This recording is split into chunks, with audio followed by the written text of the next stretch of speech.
Part 1. You'll hear a student asking for advice on her accommodation. First, you have some time to look at questions 1 to 6.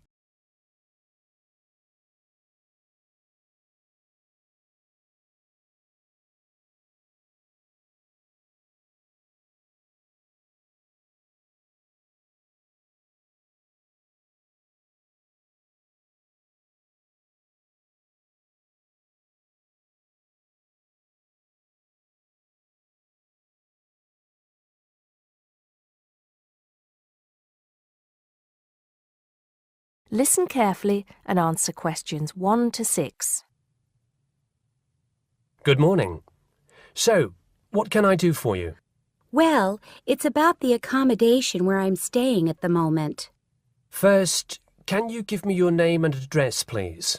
Yes, I'm Maria Dominguez, and the address is 12 Pine Tree Terrace. It's in Westcliff. I'm staying with 2 other students. There's actually 4 of us in the house, us 3 students and the lady who rents the house to us. So, is there a problem? Well, there are a few, actually. You know, I'm a first-year student, and though I lived away from home for a while when I was studying over the summer in Mexico City, I've never lived abroad, and it's a big change for me. The course is tough, but that's not the main difficulty. I'm coping with that up till now, anyway. The accommodation was arranged for you by our office, wasn't it? It's a nice place by the sea. Okay, but it's difficult. There are only a few buses, and it takes about 50 minutes.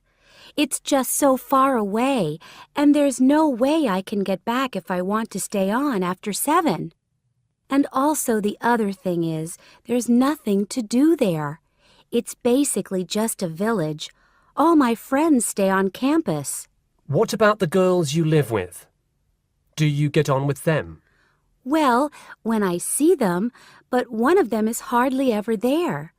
Mostly she stays in a house with friends. They've got plenty of extra space, you see. The other girl is quiet as a mouse and hardly ever leaves her room. The landlady's friendly enough, though a bit forgetful, and she doesn't keep the place very clean.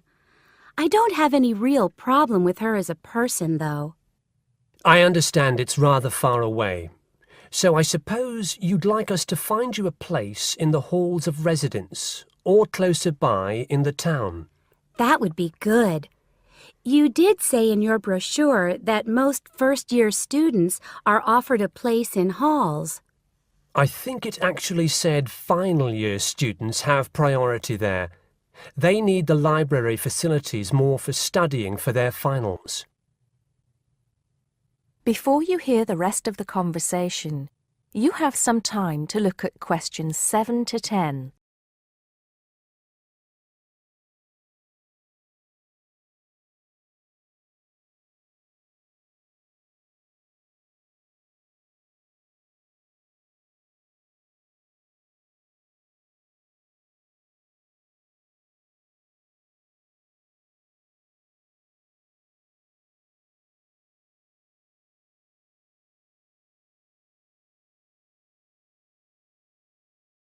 Now listen and answer questions 7 to 10. Anyway, let's see what we can do. Just a moment, I'll check what might be free. Sometimes students drop out or move from halls, though we were full at the beginning of term. By the way, have you checked the student notice boards? You know there's one in each of the 4 colleges, don't you? There are often requests for people to share houses, and it can be quite cheap. No, I hadn't thought of that, but it's a bit of a risk living with complete strangers. Now, I see there's a room free in Hillside College. That's the one with the tall tower, right? That's it. It's the smallest college and has a reputation for being quite fun. Oh, but it's a shared room. Would you consider that? That's going to be a problem for studying, isn't it? What if she plays music all the time, and maybe we won't have anything in common? Maria, I see you're studying history. So is this girl, Francesca. She's Italian. Well, at the moment I'm doing the General Humanities course, which includes history, but actually I'm planning to change to literature quite soon. That's not the thing, though. I really want a room on my own. Right. I'm afraid I don't see any other openings. There's nothing showing up on the computer, at least on campus. Well, if I have to stay where I am now, I'm going to find it more and more depressing. Here's one more thing we can try. The university owns several places on the Thanet Road and also by the West train station. Both of these are about a 20-minute walk down the hill. They're not the newest of buildings, but I could check for you. Can you come back tomorrow? Oh, no, that's Saturday. What about Monday? Yes, sure. I'd really appreciate it if you could do something for me. Let's hope so. That is the end of part 1. You now have half a minute to check your answers.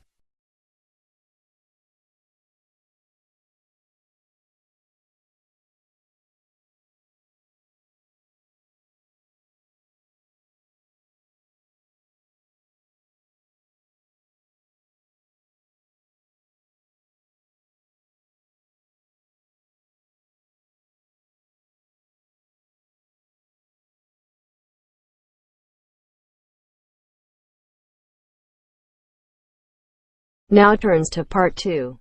Part 2. You'll hear a man talking about living and working on Trinidad. First, you have some time to look at questions 11 to 15.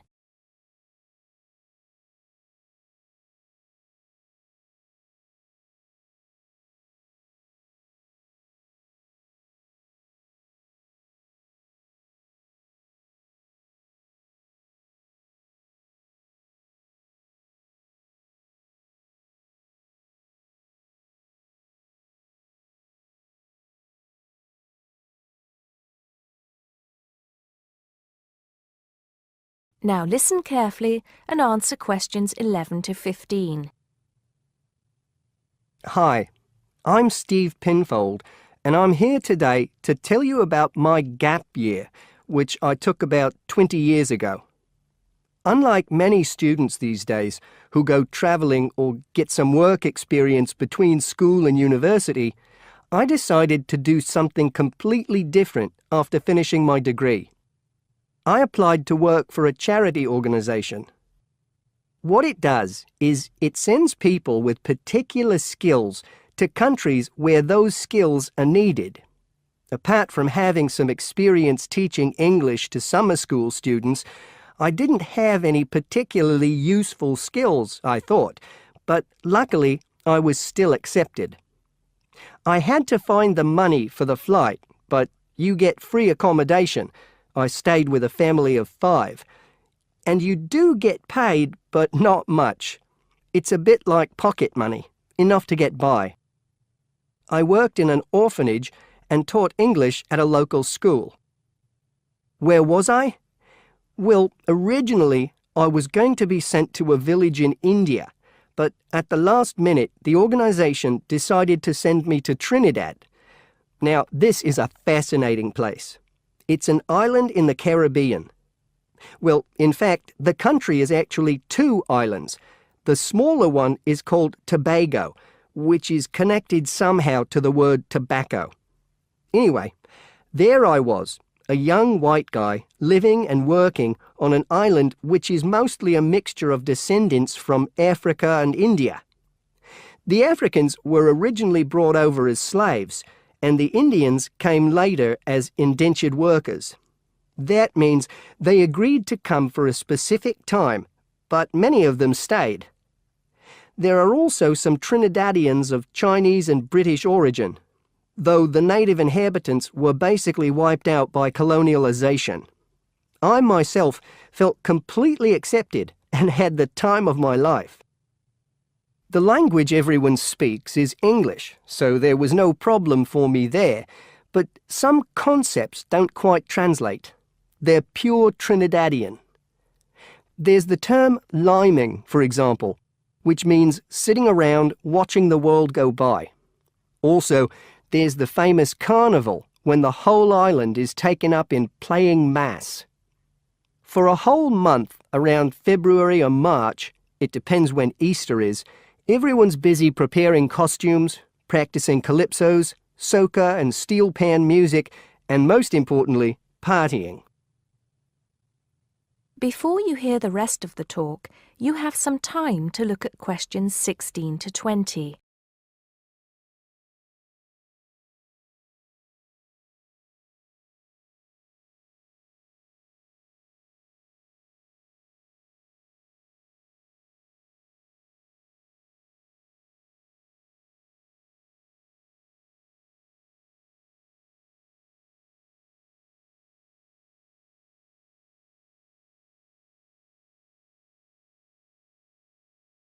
Now listen and answer questions 16 to 20. When the actual official carnival starts, it's days of 24-hour dancing in the streets. In Trinidad, it's called whining. You've probably seen this sort of thing on TV, in the more famous carnival in Rio, or even at the Notting Hill Carnival in London. Many people joined bands, each one of which has a theme.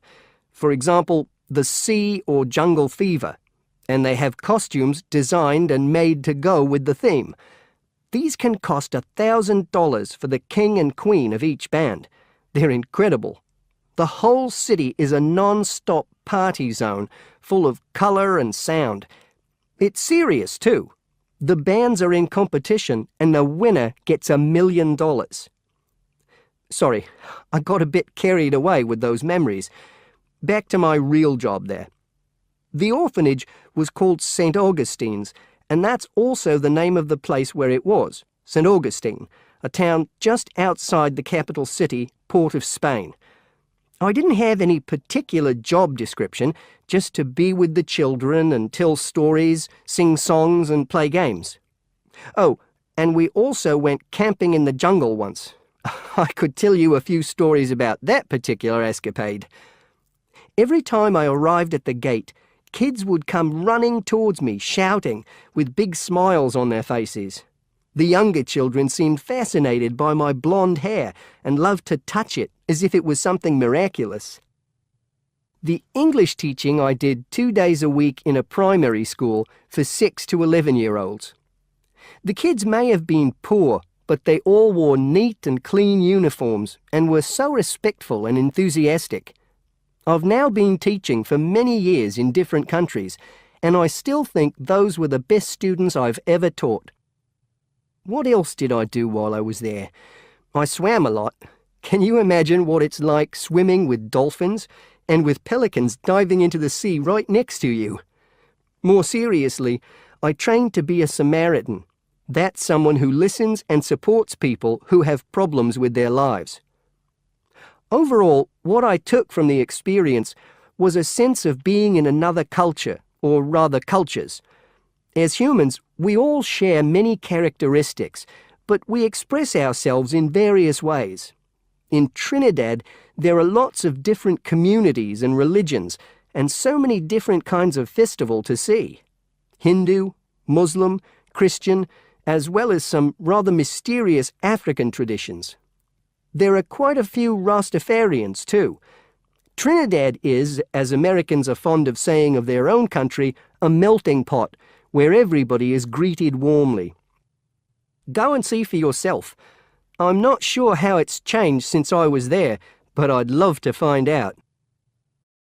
That is the end of part 2. You now have half a minute to check your answers.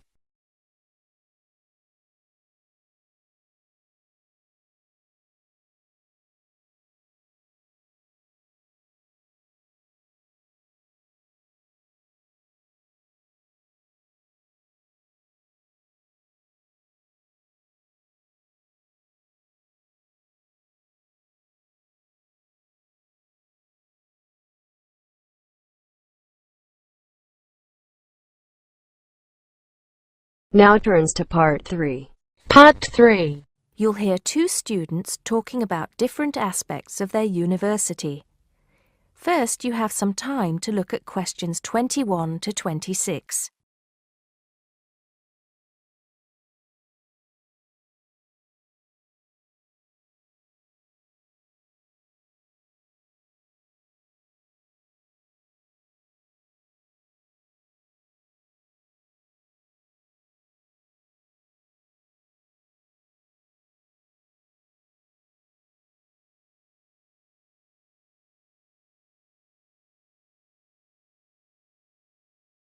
Now listen carefully and answer questions 21 to 26.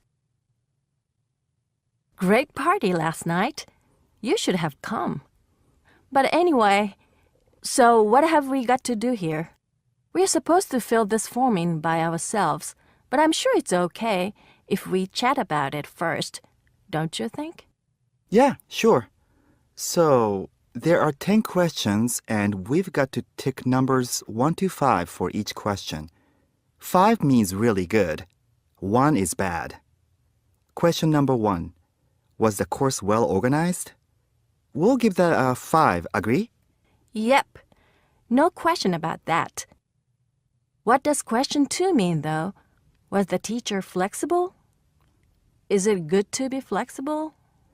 Well, that means, was the teacher very strict? Or maybe she gave you more time to complete your assignment. Things like that. So for that question, we should give her a 5. She always gave us an extra day, didn't she? And she wanted to know our opinions on things. We had great discussions. Fair enough. What about this one? Was the teacher friendly and encouraging? I'm not sure about that. She was friendly to some students, but I think she had a problem with Mike and Alex, who were usually late. She did get a bit irritated with them sometimes. Yeah, we weren't too happy about them either, though. I know it was a bit early, with classes starting at 8:30, but you choose if you want to sign up to them or not. So that's no excuse, really. Yeah, they could have taken the evening classes if they didn't want to wake up early in the morning. Now, what about these questions on the course books? Look, the business studies book was interesting, but I thought the human behavior one was boring. Really? That's the one I like the most, perhaps because I want to study psychology. You want to become master of the universe, managing a huge multinational company, don't you? There's nothing wrong with being ambitious, you know? The best laid plans of mice and men. What's that? Some sort of quote? Stop being so literary. Let's get on with question 5. Did you find the campus library a useful resource? Well, most of the books I wanted had already been taken out, but the internet access was definitely useful. Let's give that a 4. Okay, and the staff there were always friendly and helpful. Before you hear the rest of the conversation, you have some time to look at questions 27 to 30.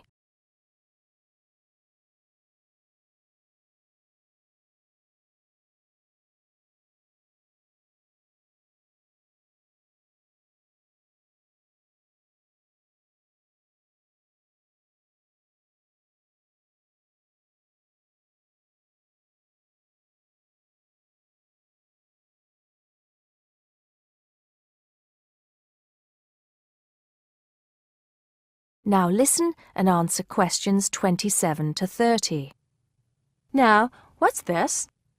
You know, they keep going on at us about how we don't use the off-campus library enough. I suppose this question is to test if we know where things are there. So here's a plan of the library. You use it more than me. I've only been there once, actually.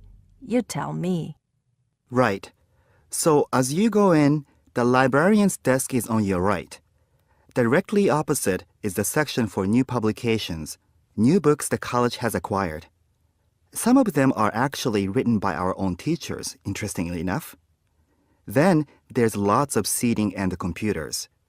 Behind that, we've got the periodicals, newspapers and magazines. And that's before the reference section, you know, with the books you can't take out. Dictionaries and encyclopedias? That sort of stuff. Now, I do know where the management section is. It's right at the end on the left, isn't it? Just before the stairs up to the lecture theater. No. Sorry. Management and business studies, along with marketing, are all, as you said, at the back, but on the right. Oh, so what's on the left then? That's the fiction section, or literature. Now, if you want to photocopy something, where do you go? I think I remember. Isn't it one of the rooms after the entrance on the right? Yeah, it's between the multimedia room and the seminar room. They're all behind the librarian's desk. What about the toilets? For those, you have to go downstairs.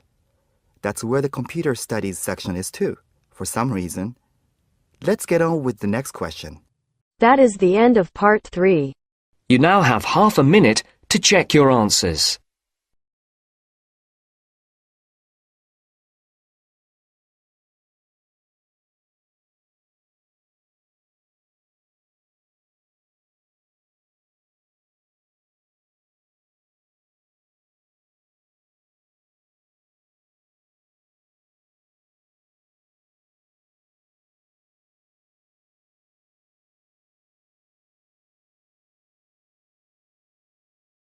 Now turns to part 4.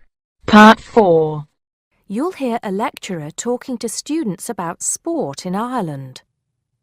First, you have some time to look at questions 31 to 40.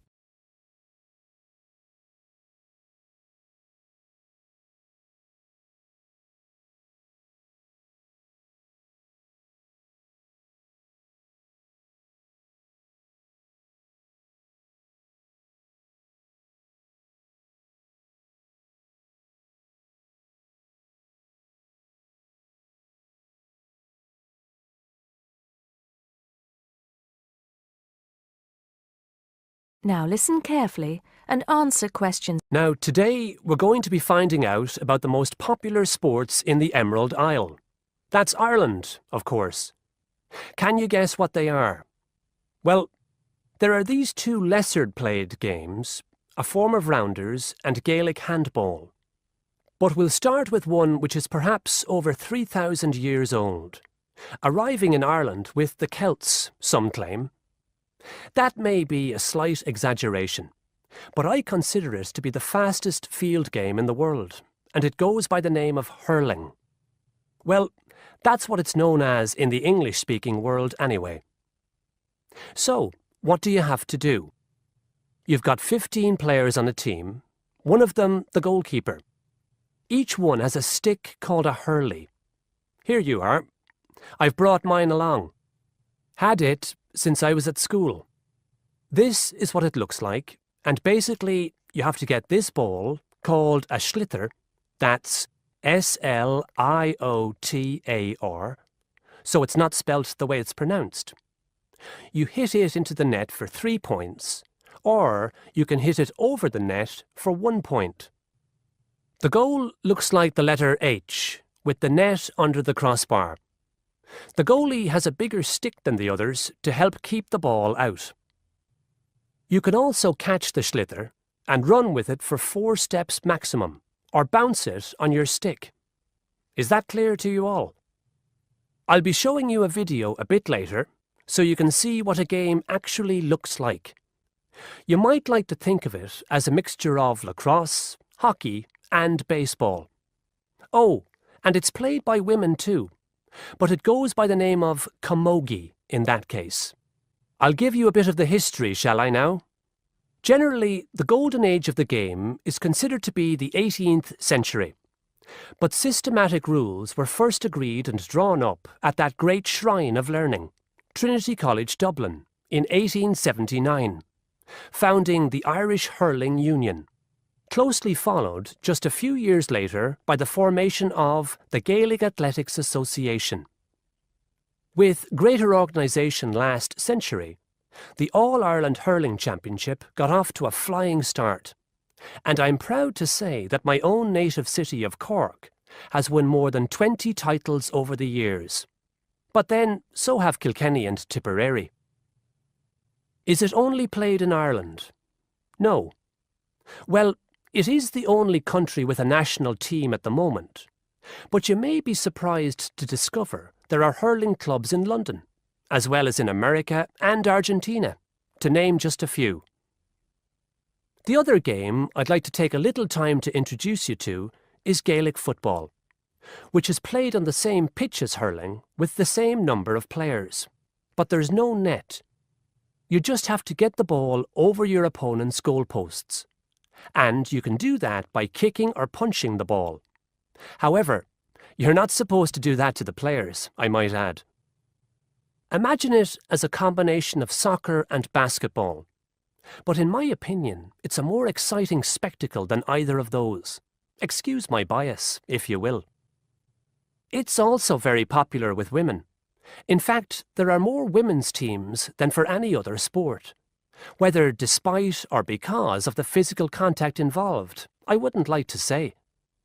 They do play a shorter game, 60 minutes, rather than the men's 70. So, let's have a look. If we can have the lights down, I'll see if I can get this technology to work. That is the end of part 4. You now have half a minute to check your answers.